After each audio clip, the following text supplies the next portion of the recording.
नमस्कार, आपण पाहत आहात सह्याद्री न्यूज, आवाज महाराष्ट्राचा। म्हणजे आपली कार्यकर्त्यांची उत्स्फूर्त उपस्थिती असून दाखवून देते की एवढं सोपं नाही बाबा। पण इथे बघा म्हणावं की वामनाच्या जशा लाल मुंग्या असते त्या तसं कार्यकर्ता तुमच्या निवडणुकीची वाट बघते ती। परवा तिने इथं मेळावा घेतला, आपण कोणाला सांगितलं फसवणूक केलं, सगळ्यांना सांगितलंय की भारतीय जनता पार्टीचा मेळावा आहे।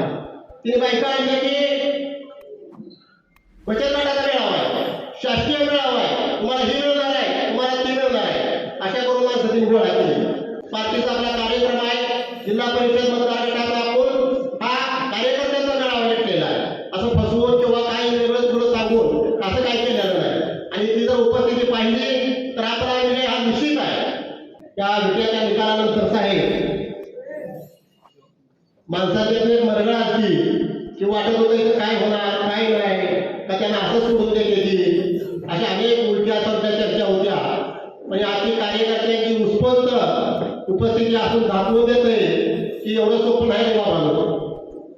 दिसतंय एवढं सोपं नाही, त्याला वाटलं हे वारंवार असल्यासारखे आम्ही त्याला उडवून लावू। पण इथे बघा म्हणावं की वामनाच्या जशा लाल मुंग्या असते त्या तसं कार्यकर्ता तुमच्या निवडणुकीची वाट बघते ती। आणि यांना आपण त्यातून दाखवून द्यायचं आहे की बाबांना एवढं सोपं नाही। ही सर्व निवडणूक आहे की आपल्या सर्वांच्या प्रतिष्ठेची निवडणूक आहे असं समजून सगळ्यांना करायचं आहे। अनेक अफवा उठणाऱ्या, अनेक गोष्टी होणाऱ्या, उमेदवार कोण आहे तर आपला उमेदवार कमळ आहे समजून सगळ्यांनी काम करायचं आहे। या कार्यक्रमाच्या निमित्तानं आपल्याला आव्हान करण्यासाठी मी तो उभा आहे। साहेब, ही निवडणूक साहेबांच्या आणि वैभवदादांच्या नेतृत्वात आपण लढतोय, ही गोष्ट सर्वांनी ग्राह्य करायचं आहे की एक आहे का दोन आहे का काय नाही, एक आहे सगळे एक आहे। कमळ म्हणून सर्वजण मनापासून एक आहे, त्याबाबत काही कोणी शंका करायचं काही कारण नाही। मी आपल्याला या कार्यक्रमाच्या निमित्ताने एवढं सांगू इच्छितो तर आपण आपल्या जिल्हा परिषद गटाचं मनापासून पाहिलं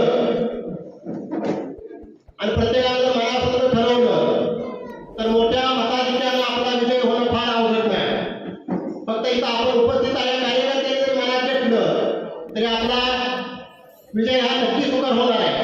आणि आपल्या पाठीमागे पडळकर साहेबांच्या माध्यमातून किंवा वैभवदादा असतील मोठी ताकद आहे। त्यामुळे पुढं काय होईल आपल्याला कशा अडचण आली का आम्ही कसा पुढे जाऊ ही सगळ्यांनी मनात काढायचं आहे आणि मनात आलेली आपली अंधेशा दूर करायची आहे।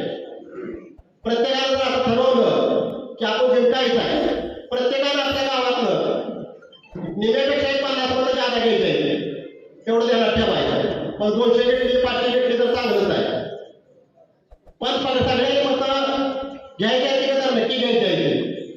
परवा तिने इथं मेळावा घेतला, आपण कोणाला सांगितलं फसवणूक केलं, सगळ्यांना सांगितलंय की भारतीय जनता पार्टीचा मेळावा आहे। तिने बायका आणल्या की बचत गटाचा मेळावा आहे, शासकीय मेळावा आहे, तुम्हाला ही मिळणार आहे, तुम्हाला ती मिळणार आहे, अशा करून माणसं तिने गोळा केली। आपण आता सगळ्यांना माहिती आहे की आपण कशासाठी तो गोळा झालो। पार्टीचा आपला कार्यक्रम आहे, जिल्हा परिषद मतदार गटाचा आपण हा कार्यकर्त्यांचा मेळावा घेतलेला आहे। असं फसवून किंवा काही वेगळं थोडं सांगून असं काही केलेलं नाही। आणि ती जर उपस्थिती पाहिली तर आपला विजय हा निश्चित आहे। कंदे पंचायत समिती गटात ओबीसी पुरुष व जिल्हा परिषदेला ओपन महिला आणि बल्लवडी पंचायत समिती गणाला ओपन पुरुष असं आरक्षण आहे। त्याच्याने उमेदवारी आपण 2 ते 3 दिवसात आता डिक्लेअर होणार आहे त्या। पण सगळ्यांना विनंती आहे की हे आपल्या अस्तित्वाची लढाई असं म्हटलं तरी सुद्धा वावगं ठरणार नाही। कोण कशाचा वापर करते, एवढ्या मताला दर काढू, एवढा हे करतो, काय वाटेल ते करू द्या, पण आपल्याला विजय घ्यायचा आहे। तेवढा म्हणून संपर्क करावा आणि सगळ्यांनी संकल्प करून त्या निवडणुकीला आपण समोर जायचं आहे। तेवढं मी तुम्हाला या भारतीय जनता पार्टीच्या वतीनं आवाहन करतोय। आता तुम्ही बघितलंय की महाराष्ट्रातील नगरपालिकेची परिस्थिती काय आहे। भाजप हा देशाला किंवा आपल्याला प्रिय होऊ शकतो, दुसरं गट तट बारक पक्ष होऊ शकत नाही। गल्लीपासून दिल्लीपर्यंत आपलं भाजपचं सरकार आहे आणि कुठल्याही गोष्टीचं तुमचं काम असू द्या साहेबांच्या माध्यमातून केलं जाईल। रस्ता केस असू द्या, MSCBचं काम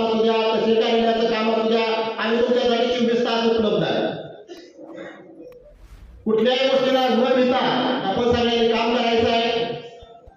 एवढं बोलून मी आपल्या सर्वांना नमस्कार थांबतो. जय हिंद, जय महाराष्ट्र.